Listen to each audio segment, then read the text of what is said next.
নমস্কাৰ। লোকসভা নিৰ্বাচনৰ ফলাফল ঘোষণা কৰাৰ পিছতে দিল্লীত এক খেল আৰম্ভ হৈছে। চন্দ্ৰবাবু নাইডু আৰু নীতিশ কুমাৰক কেন্দ্ৰ কৰি এই খেল আৰম্ভ হৈছে দিল্লীত। দিল্লীৰ এই খেলে কি পৰ্যায় পায়গৈ সেয়া হয়তো খুব সোনকালে গম পোৱা যাব। কিন্তু অসমত এক খেল আৰম্ভ হ'বলৈ গৈ আছে আৰু সেই খেলে বহুত কিবা কিবি ইংগিত বহন কৰিব। যোৱাকালি লোকসভা নিৰ্বাচনৰ ফলাফলৰ পিছত নতুনকৈ নিৰ্বাচিত হোৱা সাংসদ গৌৰৱ গগৈক অভিনন্দন জনাই খুমটাইৰ বিধায়ক মৃণাল শইকীয়াই এক পোষ্ট তেওঁ প্ৰকাশ কৰিছিলে আৰু সেই পোষ্টযোগে বিধায়কগৰাকীয়ে গৌৰৱ গগৈক অভিনন্দন জনাইছিলে। বিস্ফোৰক অভিযোগ উত্থাপন কৰিছিলে মৃণাল শইকীয়াই যে বিজেপিৰ ডাঙৰ ডাঙৰ নেতাসকলে আহি ষ্টাৰ কেম্পেইনাৰসকলে আহি ইমান শক্তি দেখুওৱাৰ পিছতো ইমান প্ৰচাৰ কৰাৰ পিছতো সাংসদ গৌৰৱ গগৈ সাংসদ হিচাপে নিৰ্বাচিত হৈ গ'ল যোৰহাট লোকসভা সমষ্টিৰ পৰা। তেওঁ সেই পোষ্টটোত এই কথাও দাবী কৰিছিলে যে অহংকাৰ দৰ্প এইবিলাকে সদায় ৰাজনীতিত সহায় নকৰে, কেতিয়াবা বিপদতো পেলাব পাৰে আৰু এইবাৰ বিপদত পেলালে।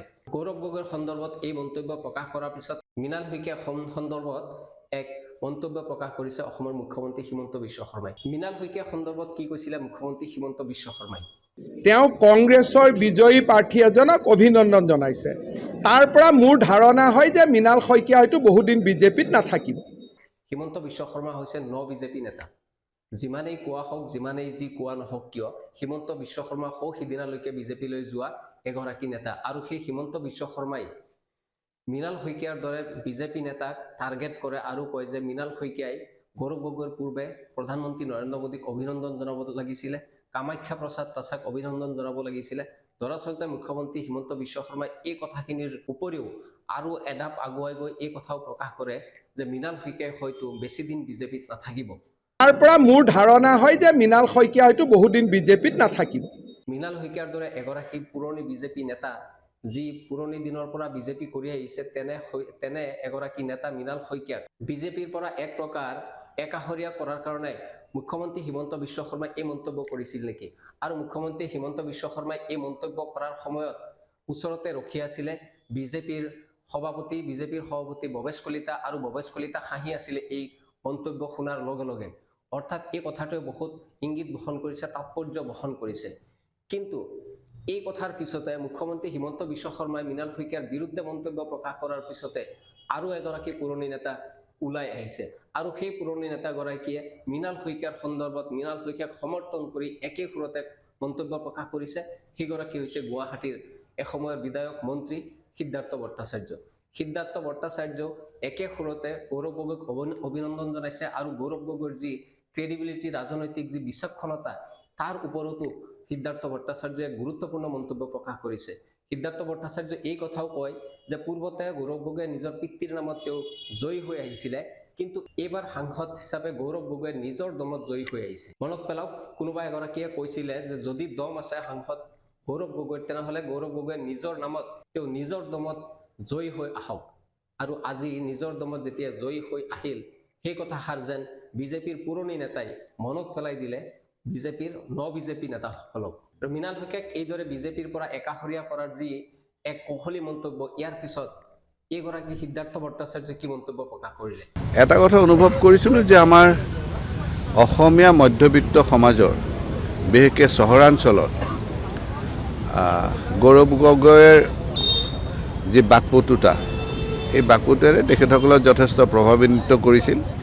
মই তেখেতক অভিনন্দন জনাইছোঁ। আৰু সঁচা ক'বলৈ গ'লে গৌৰৱ গগৈৰ আজি ৰাজনৈতিক অভিষেক হ'ল, কাৰণ ইমান দিনে দুটা ইলেকশ্যন আগতেও জিকিছে। এই ইলেকশ্যন জিকিছিলে তৰুণ গগৈৰ পুতেক বুলি। এইবাৰ কিন্তু গৌৰৱ গগৈয়ে নিজৰ দমত ইলেকশ্যন জিকিলে। গতিকে তেখেতক আমি কৃতিত্ব দিবই লাগিব। মজাৰ কথাটো হ'ল বিধায়ক মৃণাল শইকীয়াই বিজেপিৰ এইসকল নতুন যিসকল নেতা আছে আহি সোমাইছে, সেইসকলৰ আচৰণ সন্দৰ্ভত, সেইসকলৰ কাম কাজ সন্দৰ্ভত সমালোচনা কৰিছে আৰু এই সমালোচনা কৰিছে জয়ন্ত মল্লৰ ওপৰতো। মৃণাল শইকীয়াই এই মন্তব্য প্ৰকাশ কৰিছে যে জয়ন্ত মল্ল বৰুৱা যেতিয়াই টিভিত ওলায় তেতিয়াই বিজেপিত 1000 ভোট নষ্ট হয়, অৰ্থাৎ 1000 ভোট অপচয় হয়। 1000 মানুহে জয়ন্ত মল্লক বেয়া পায়, বিজেপিক ভোট নিদিয়ে। এনেধৰণৰ কথা বতৰাবিলাকৰ পিছত মৃণাল শইকীয়াক উভতি ধৰাৰ নিচিনা মুখ্যমন্ত্ৰী হিমন্ত বিশ্ব শৰ্মাই এই ধৰণৰ মন্তব্য প্ৰকাশ কৰিলে, ক'লে যে বেছি দিন তেওঁ বিজেপিত হয়তো নাথাকে। দৰাচলতে এনেধৰণৰ কথা বতৰাৰে মুখ্যমন্ত্ৰী হিমন্ত বিশ্ব শৰ্মাই নিজৰ যি গ্ৰুপটো আছে, সেই গ্ৰুপটোৰ ওপৰত কোনোবাই যদি মন্তব্য কৰে, তাক সহ্য কৰা নহ'ব এনেধৰণৰ এক বাৰ্তা দিব বিচাৰিছে নেকি? যদি তেনেকুৱাই হয় তেনেহ'লে পুৰণি নেতাসকলো এইবাৰ ওলাই আহিছে, যিদৰে সিদ্ধাৰ্থ ভট্টাচাৰ্য ওলাই আহিছে। সিদ্ধাৰ্থ ভট্টাচাৰ্য যেন মুখ্যমন্ত্ৰী হিমন্ত বিশ্ব শৰ্মাক এই কথা বুজাই দিব বিচাৰিছে যে আমাৰ পুৰণি নেতাসকলৰ সন্দৰ্ভত যেতিয়া নতুন বিজেপি নেতাসকলে যদি কিবা মন্তব্য প্ৰকাশ কৰে তেনেহ'লে আমি পুৰণি নেতাসকলো বহি নাথাকোঁ। অৰ্থাৎ সিদ্ধাৰ্থ ভট্টাচাৰ্য যি মন্তব্য প্ৰকাশ কৰিছে ইয়াৰ পৰা এই কথাটোৱে বুজা যায়। বিজেপিৰ এই দুয়োগৰাকী পুৰণি নেতাই মুখ্যমন্ত্ৰী হিমন্ত বিশ্ব শৰ্মা আৰু বিজেপি নেতাসকলৰ বিৰুদ্ধে যিদৰে ওলাই আহিছে, মুকলিকৈ মন্তব্য প্ৰকাশ কৰিবলৈ তেওঁলোকে আৰম্ভ কৰিছে, এই ট্ৰেণ্ড যদি আৰু কিছুদিন কিছু আগলৈ আগুৱাই গৈ থাকে তেনেহ'লে হয়তো আৰু পুৰণি নেতাৰ এই ধৰণৰ সংঘাত দেখিবলৈ পোৱা যাব। আৰু এই সংঘাতে যে এক তীব্ৰ ৰূপ ধাৰণ কৰিব সেই কথাও নুই কৰিব নোৱাৰি। গতিকে এই খেলা হ'বলৈ গৈ আছে অসমত নিশ্চিতভাৱে কিছুদিন হয়তো 2026 চনৰ নিৰ্বাচনৰ বিধানসভা নিৰ্বাচনৰ লগে লগে এই খেলাই আৰু তীব্ৰ ৰূপ ধাৰণ কৰিব। পুৰণি বিজেপি আৰু বিজেপিৰ মাজৰ এই খেলখন কেনেকুৱা হয় তাৰ কাৰণে আমি দৰ্শকসকল কিছু সময় অপেক্ষা কৰিব লাগিব। আপোনালোকে বহুতেই ভিডিঅ'টো চাই, বহুতেই ভিডিঅ'টোলৈ সঁহাৰি জনায়, কিন্তু আপোনালোকে লাইক কমেণ্ট শ্বেয়াৰ নকৰে। যদি ভাল লাগিছে ভিডিঅ'টো শ্বেয়াৰ কৰি দিব।